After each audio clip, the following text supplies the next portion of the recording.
बहनों, भारतीय स्त्री जाति की प्राचीन गौरव, गरिमा एवं उच्च परंपराओं को ध्यान में रखकर न केवल आपको शिक्षित होना है, बल्कि शिक्षा समाप्त करने के पश्चात पुरुषों के साथ सहगामिनी बनकर आपको सब दिशाओं में कदम बढ़ाना है। स्वतंत्रता प्राप्ति के बाद अब राष्ट्र के नव निर्माण के कार्य में आपको भी उचित रीति से भाग लेना चाहिए। यह सब तभी संभव हो सकता है जब हम वर्तमान शिक्षा पद्धति की कमियों एवं दोषों को दूर कर उसको अपने अनुकूल एवं उपयोगी बना सकेंगे। इस संबंध में भी देश में परस्पर विरोधी विचारधाराएं प्रचलित हैं। आधुनिक सुधारवादियों या जो अपने को प्रगतिशील कहते हैं, उनकी धारणा यह है कि बालक बालिकाओं को एक साथ शिक्षा दी जाए और दोनों की शिक्षा प्रणाली एक सी हो।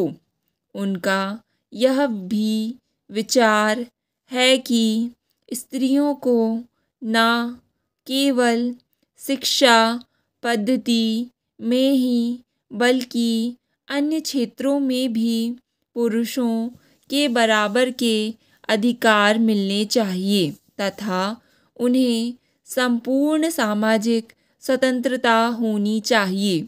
उन्हें समाज के समस्त व्यवसाय और व्यापारों में समान रूप से भाग लेना चाहिए और शिक्षा प्रणाली की रचना इन सब के अनुकूल होनी चाहिए।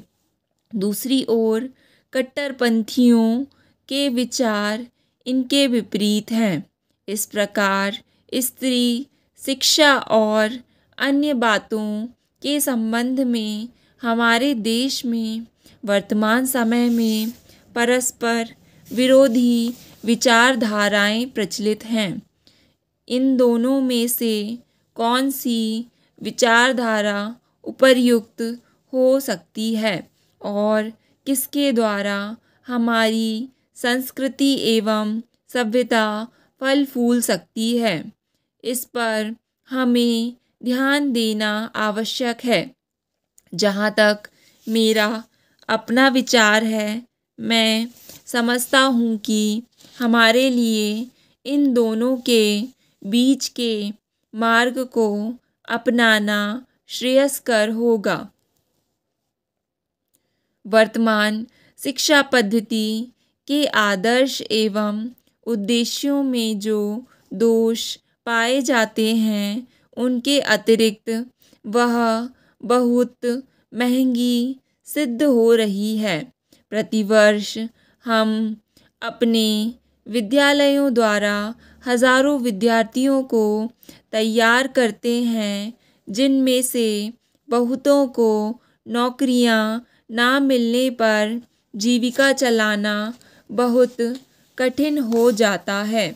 इस प्रकार हम अपने विद्यालयों द्वारा जहाँ काफ़ी संख्या में विद्यार्थी बेकार तैयार होते देखते हैं, वहाँ फैशन परस्त भी तैयार होते देखते हैं।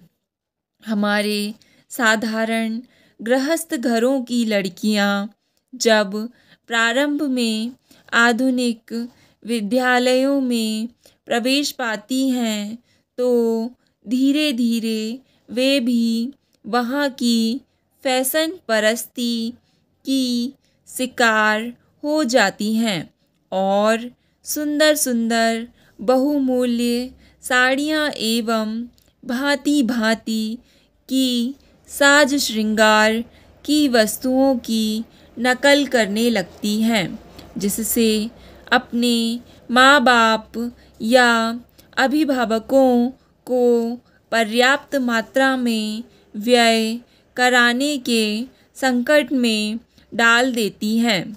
ऐसी शिक्षा प्राप्त कर जब वे स्कूल या कॉलेज छोड़कर जाती हैं तो उनका जीवन भार स्वरूप होने का भय रहता है, क्योंकि जीवन के कार्यक्षेत्र में वह अपव्ययी शिक्षा पद्धति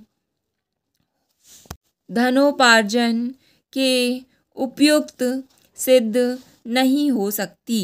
यह नौकरी की आशा भी पूरी नहीं कर सकती और अंत में यह शिक्षा उनके लिए निकम्मी मालूम पड़ती है।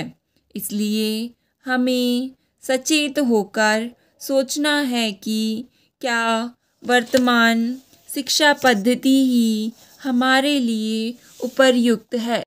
महोदय, कुछ समय बाद जैसे ही समाचार पत्रों में बहुत से लोग काम करने लगे और प्रकाशन कार्य के लिए व्यवसायी यंत्रों की आवश्यकता पड़ी, इस कर्ज ने उद्योग का रूप धारण किया। निःशुल्क प्रचार अथवा सेवा की भावना अब अव्यावहारिक जान पड़ी और प्रायः लुप्त हो गई। समाचार पत्र उद्योग का यह विकास संभवतः स्वाभाविक है और आधुनिक विचारधारा के अनुकूल है। फिर भी यद्यपि पत्रों का प्रकाशन एक उद्योग के रूप में होता है, समाचार पत्र स्वउद्देश्य राष्ट्र सेवा की भावना तथा नैतिक दायित्व से एकदम मुँह नहीं मोड़ सकते। यह भी स्वीकार करना होगा कि इस उद्योग की यथोचित उन्नति के लिए यह आवश्यक है कि दूसरे उद्योगों की भांति यह भी उन सभी साधनों से संपन्न हो जो अन्य उद्योगों ने या तो प्राप्त किए हैं या वे उनकी प्राप्ति के लिए प्रयत्नशील हैं। इसलिए यह सभी के हित में है कि समाचार पत्र उद्योग उन्नत है और इसका आधार अधिक से अधिक ठोस हो। इधर कुछ वर्षों से हमारे देश में समाचार पत्रों में जागृति की लहर आई है। उद्योग की आवश्यकताओं, श्रमजीवी पत्रकारों की मांगों और पाठकों के हितों ने मिलकर ऐसी स्थिति पैदा कर दी है।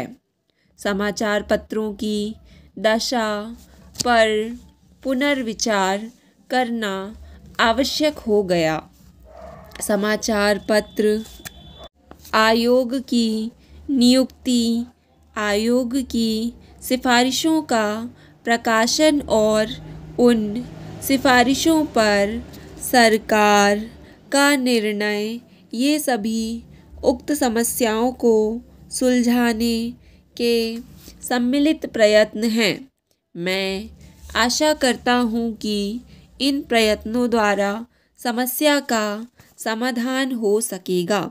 समाचार पत्र उन्नत होंगे और इस उद्योग में कार्य करने वाले सभी लोगों को संतुष्ट किया जा सकेगा। मैं जानता हूँ कि यह सब कहना सरल दिखाई देता है, किंतु व्यवहार में लाना बहुत कठिन होता है।